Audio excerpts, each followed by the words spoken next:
नमस्कार दोस्तों, अनकही अनसुनी वाल्मीकि रामायण में आपका स्वागत है। दोस्तों, इस एपिसोड में हम आपको सुनाते हैं रामायण से जुड़ी कुछ ऐसी बातें जो हमारे सुनने में नहीं आई है और ना ही किसी ने हमें बताई है।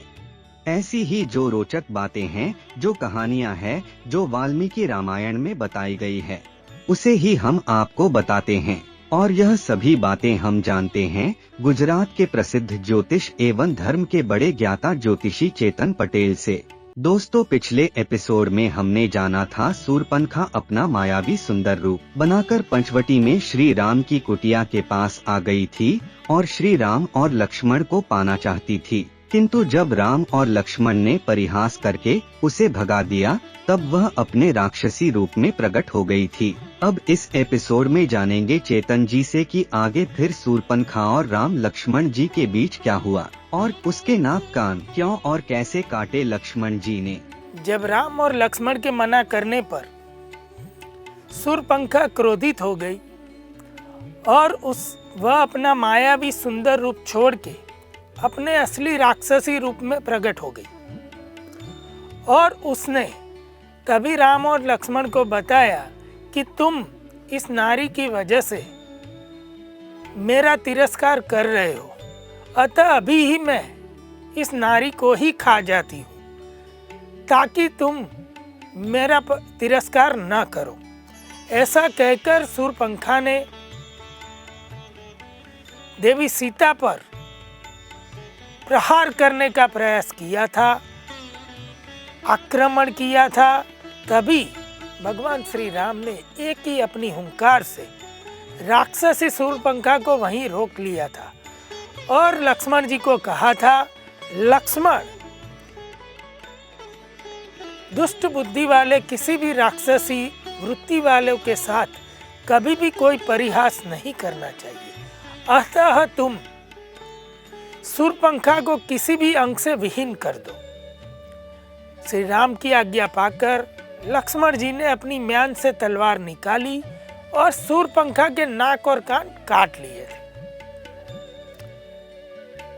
एकाएक लक्ष्मण जी द्वारा इतना बड़ा हमला देखकर शूर्पणखा भी घबरा गई थी और दौड़ती हुई वह जंगल में दंडकारण्य वन में भागती हुई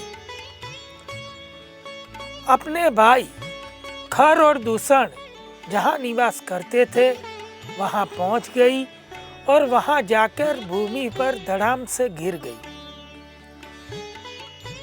विशालकाय शूर्पणखा खून से लथपथ भूमि पर गिरी हुई देखकर खर और दूषण भी अचंभे में पड़ गए कि एकाएक ऐसा क्या हुआ। दौड़कर वे अपने सैनिकों के साथ शूर्पणखा के पास पहुंचे थे और उसे पूछने लगे कि बहन, तेरा यह हाल किसने किया और तुम्हें इस अंगों से विहीन किसने किया। तब घायल शूर्पणखा ने अपने भाई खर और दूषण से कहा था कि इस दंडकारण्य वन में साधु वेश में दो युवान आए हुए हैं और एक तरुणी युवती भी उनके साथ है। मेरे पूछने पर उन्होंने बताया कि वे दशरथ के पुत्र हैं, परंतु किसी तरह उन्हें देखकर कह नहीं सकते वे मानव है, दानव है या कौन है या देवता है। मैं ऐसा कोई अनुमान नहीं लगा सकती, किंतु अब तुम जाओ और युद्ध में उन्हें पराजित करके उनके साथ आई स्त्री को भी मार डालो। अब मैं अत्यंत क्रोध में हूं और अब उनका रक्त पीना चाहती हूं। अपनी बहन के मुख से यह बात सुनकर खर ने अपने 14 बहुत बड़े राक्षसों को आदेश दिया और कहा कि तुम वन में जाओ और मृग चर्माधारित 2 युवानों को मार डालो और युवती को भी मार डालो, क्योंकि शूर्पणखा को उनका रक्त पीना है। 14 राक्षस अपने राजा के आदेश पर शूर्पणखा के पास, श्री राम की कुटिया के पास चले आए। खर के उन राक्षसों को जब शूर्पणखा ने दूर से कुटिया में बैठे श्री राम, लक्ष्मण और सीता जी को दिखाया, तब उसी समय भगवान श्री राम की नजर भी उन पर पड़ गई थी। शूर्पणखा के पास आए उस राक्षसों को देखकर श्री राम ने लक्ष्मण से कहा, लक्ष्मण, तुम यहीं सीता के पास खड़े रहो, मैं जरा इन 14 राक्षसों को ठीक करके आता हूं। बड़े भैया श्री राम की आज्ञा पाकर लक्ष्मण जी सीता जी के पास खड़े रह गए थे। उस तरफ शूर्पणखा ने उन 14 राक्षसों को बताया, यही 3 है वो, तुम इन्हें मार डालो। तब वे राक्षस भी क्रोध में भरकर श्री राम की ओर हमला करने के लिए तैयार हो रहे थे। भगवान श्री राम ने जब उनको देखा, तब श्री राम ने उन राक्षसों की ओर बढ़ते हुए अपने विशाल धनुष पर प्रत्यंचा चढ़ाई और उन राक्षसों से कहा कि तुम सबके पापात्मा आचरण की वजह से ही मैंने इन वन में निवास करते हुए ऋषियों को वचन दिया है कि मैं उनको तुम्हारे पाप कर्म से मुक्त कराऊंगा। इसीलिए ही मैं इन महासमर में तुम जैसे राक्षसों का वध करने के लिए यहाँ आया हूँ। श्री राम के यह वचन सुनकर उन 14 राक्षसों ने अत्यंत क्रोध में भरकर अपने तरह तरह के आयुधों को अपने हाथ में उठा लिया। कई ने खड़ग, कई ने तलवार, ऐसे अस्त्र शस्त्र अपने हाथ में ले लिए थे और श्री राम पर हमला करने पहुंच गए थे। शूर्पणखा के साथ आए उन राक्षसों पर श्री राम ने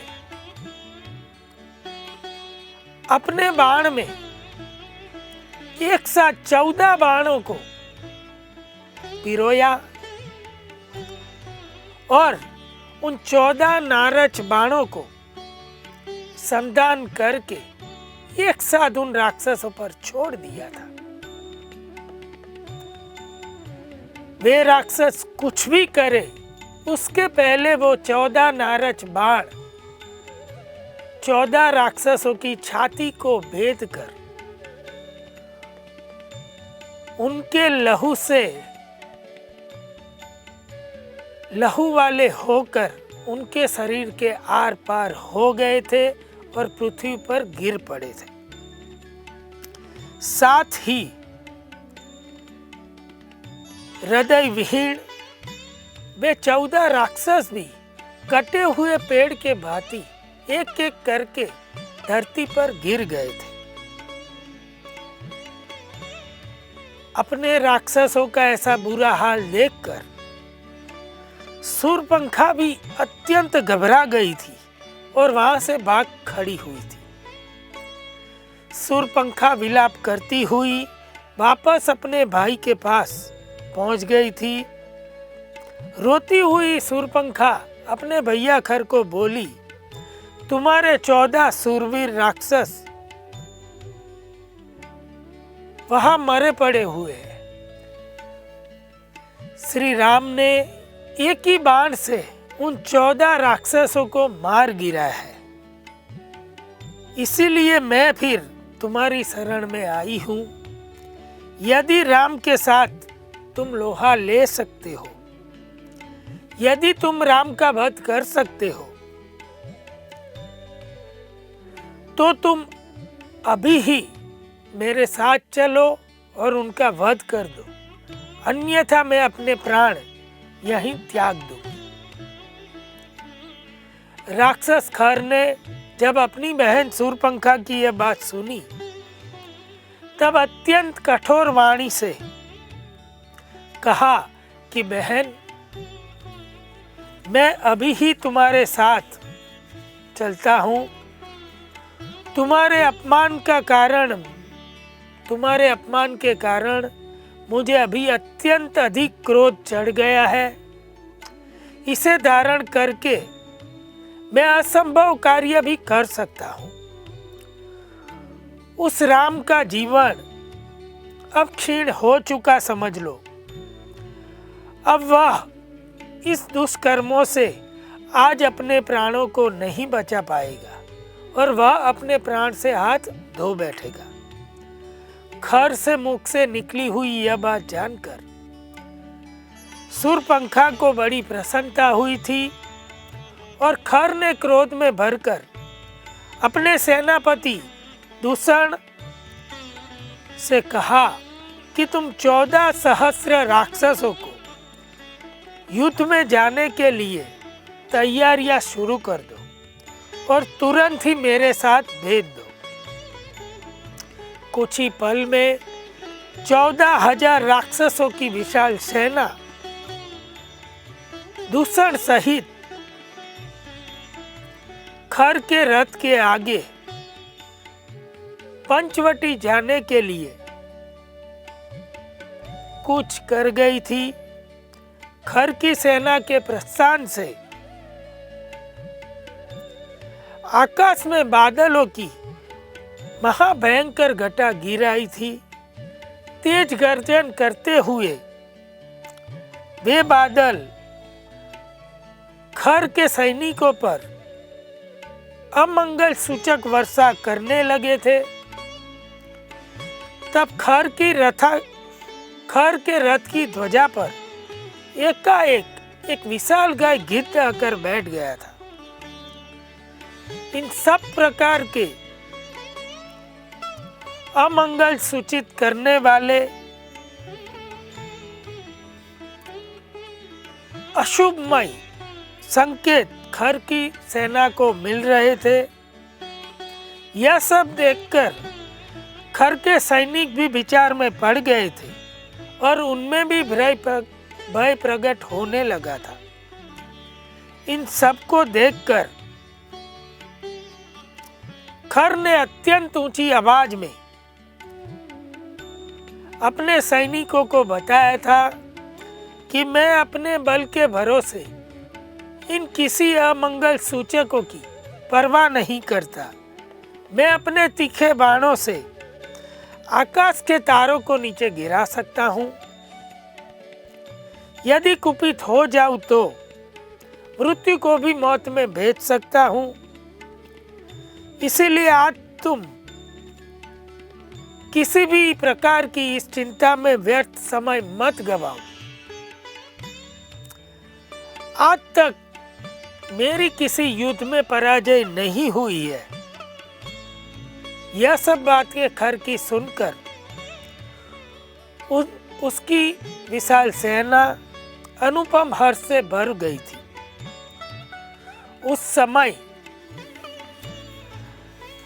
खर और राम लक्ष्मण के बीच होने वाले उस महान युद्ध को देखने के लिए पुण्य कर्मात्मा, महात्मा, ऋषि, देवता, गंधर्व, सिद्ध, चारण वहां आकाश में एकत्रित होने लगे थे और एक दूसरे को कहने लगे थे कि जैसे चक्रधारी भगवान विष्णु समस्त असुर शिरोमणियों को परास्त कर देते हैं, उसी प्रकार श्री राम युद्ध में आज इन पुलस्त्य वंशी निशाचरों को पराजित कर देंगे और इनका वध भी कर देंगे। इस प्रकार बहुत सी अमंगल कामना सूचक बातें कहते हुए महर्षि और देवताओं अपने अपने विमान में बैठकर उन राक्षसों की विशाल वाहिनियों को देखने लगे थे। खर अपनी विशाल सेना के साथ श्री राम के आश्रम की ओर बढ़ रहा था।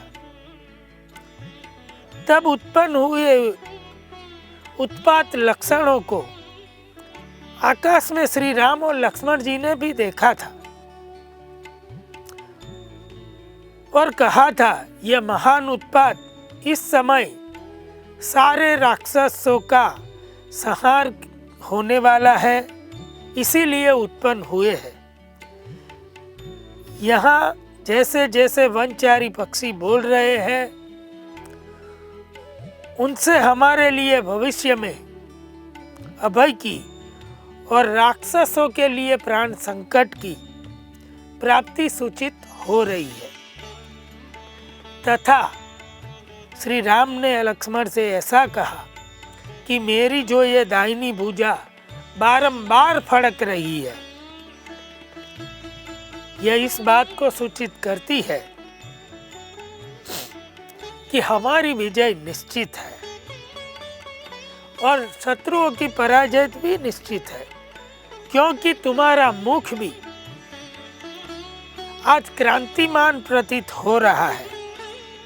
युद्ध के लिए उद्यत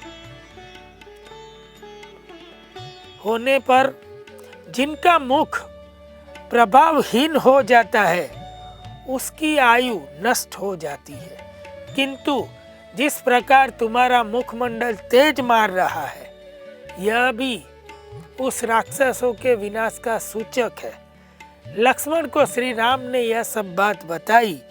तब लक्ष्मण जी भी अपनी धनुष बाण की प्रत्यंचा को खींचकर युद्ध के लिए तैयार हो गए थे।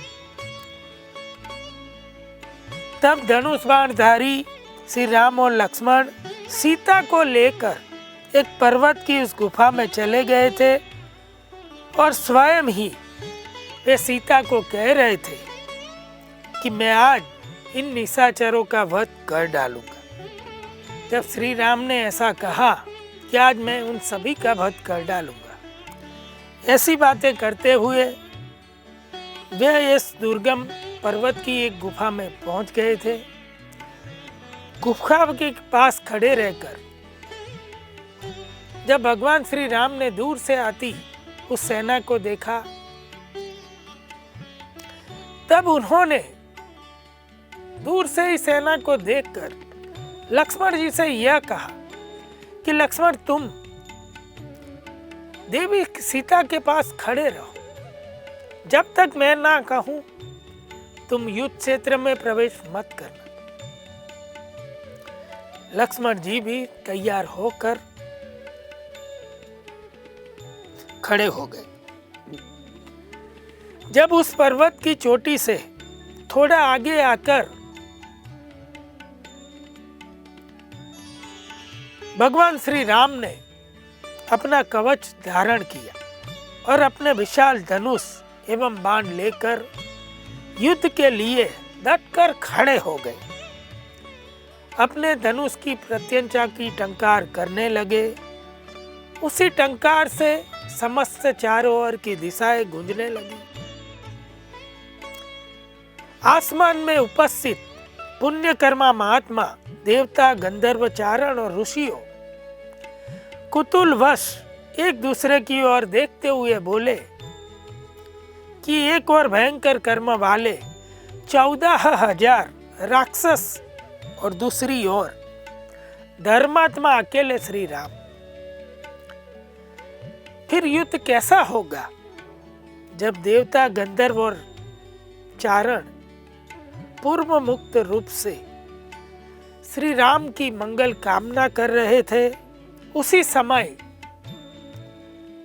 भयंकर तलवार, ढाल आदि से युक्त निशाचरों की सेना गर्जन तर्जन करती हुई चारों ओर से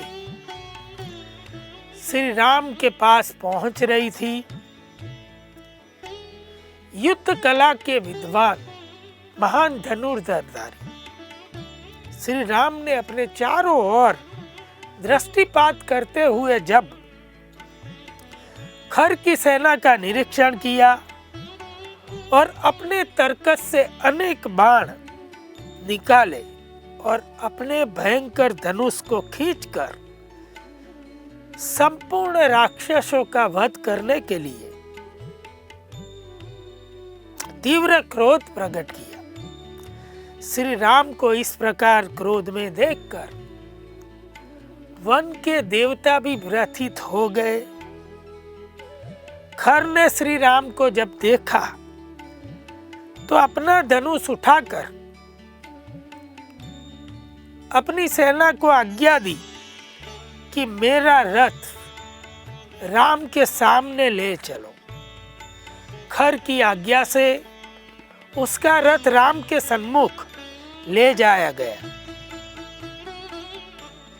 खर के निशाचर मंत्री और सभी सैनिक खर को चारों ओर से घेर कर खड़े हो गए। खर ने श्री राम पर सहस्त्र बाण छोड़कर जोर से गर्जना की। तभी सभी निशाचरों ने श्री राम पर नाना प्रकार के अस्त्रों शस्त्रों की वर्षा करना आरंभ कर दिया। चारों ओर से प्रहार करके निशाचर जैसे श्री राम को युद्ध में मार डालने चाहते थे। निशाचरों की उन सभी अस्त्रों शस्त्रों को भगवान श्री राम ने अपने बाणों से सहजता से काट दिया था और सभी आयुधों को पृथ्वी पर गिरा दिया था। परंतु निशाचरों ने कुछ आयुधों से भगवान श्री राम को जरा सा घायल भी कर दिया था। तब भगवान श्री राम एक पर्वत की भांति उस स्थान पर अड़िग खड़े हो गए थे। श्री राम की यह अवस्था देखकर देवता, सिद्ध, गंधर्व, चारण, महर्षि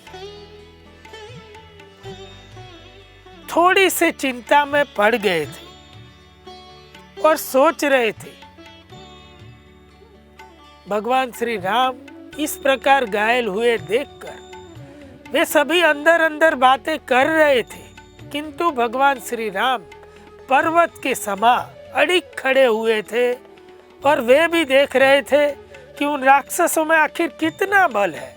दोस्तों, इस एपिसोड में हमने सुना लक्ष्मण जी के द्वारा शूर्पणखा के नाक कान कट गए और जब वह रोती हुई अपने भाई के पास गई, उसके भाई राक्षस खर की 14,000 की राक्षस सेना श्री राम को मार डालने के लिए सामने आकर खड़ी हो गई और श्री राम पर अनेक तीर और अस्त्रों से वार करने लगी। उस दृश्य को देखकर आकाश में देवता भी चिंतित हो गई, किंतु राम अड़िग खड़े रहे। आगे अगले एपिसोड में जानेंगे कि खर और उसकी सेना के साथ राम का युद्ध कैसे हुआ। तब तक के लिए हमें आज्ञा दीजिए। धन्यवाद।